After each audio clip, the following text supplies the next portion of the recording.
বলতে পারো মাগো তুমি নিজে কি পেলে? সত্যিই কি মায়েরা কিছু পায়? মায়েরা শুধু দিয়েই যায়। আমরা মাকে ঠিকঠাক দেখি না। বর্তমান যুগের ছেলেমেয়েরা ফোন নিয়েই ব্যস্ত থাকে, তাই না? শুনতে খারাপ লাগলেও এটাই সত্য। আমরা নিজের মাকে একদিন রেস্টুরেন্টে নিয়ে গিয়ে মা তোমার পছন্দটা কি খাবার আমরা জিজ্ঞাসা করি না। আমরা জিজ্ঞাসা করি না মা তোমার পছন্দের রং কি, তোমার পছন্দের ঘুরতে যাওয়ার জায়গাটা কি। চলো, বয়ফ্রেন্ড গার্লফ্রেন্ড ওগুলো তো আছেই জীবনে, কিন্তু মাকে নিয়ে একটা টাইম সত্যি কি আদৌ ভাবি? আমাদের বয়সের সাথে সাথে আমরা বদলে যাই। আমরা ছোট্টবেলায় পুতুল খেলি, কৈশোরে এসে কিছু সাথী মেলে, যৌবনে আছেই সেই প্রিয়া মানুষটার জন্য আমরা হাহাকার করি। তারপরে শ্বশুরবাড়ি যাই, কিংবা ছেলেরা হলে বয়সের সাথে সাথে ঠিক যখন 40-45 এসে পৌঁছাই, কিছু কিছু ছেলেমেয়েরা আমরা বুঝতে পারি যে না, মা বাবা এককালে করতেন, মা বাবা এটা করতেন।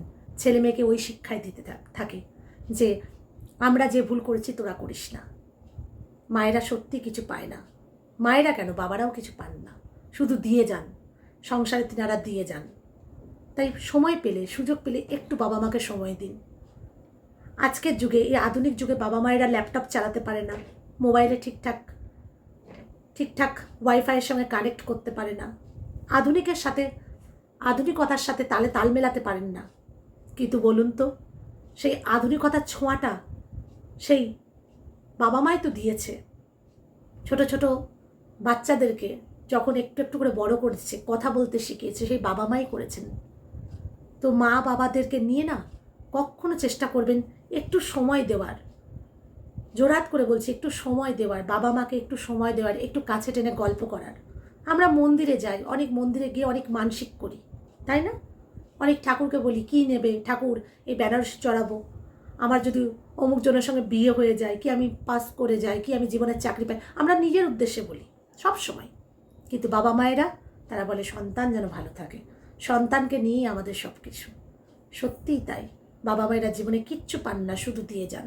আর অবশেষে যখন বয়সকালে একদম বয়স হয়ে যায়, বিছানা শয্যাগত, তখন বাবা মায়েদের আরও আমাদের সময় দিতে আমরা ভুলে যাই। তখন এতটাই ব্যস্ত হয়ে পড়ি নিজেদের জীবন নিয়ে, নিজেদের সন্তানদের নিয়ে, তখন সেই বাবা মা বিছানায় পড়ে থাকলেও আমরা ঠিকঠাক দেখতে পারি না।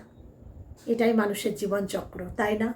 একদিন তো ওই সময়টা আমার আপনার আসবে, তাই নয় কি?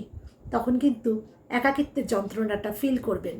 আর যদি মনে করেন যে এখন থেকে বাবা মায়ের কাছে একটু আসবো, একটু কাছে বসবো, যাই হোক না কেন, রিটার্ন পাওয়ার আশা করবেন না, কিন্তু আপনার সন্তান দেখবেন আপনারা সেই রিটার্নটাই দিচ্ছে। কারণ আপনার সন্তান সেই দেখেই অভ্যস্ত হবে, আপনি যেমন করে গড়বেন তাকে।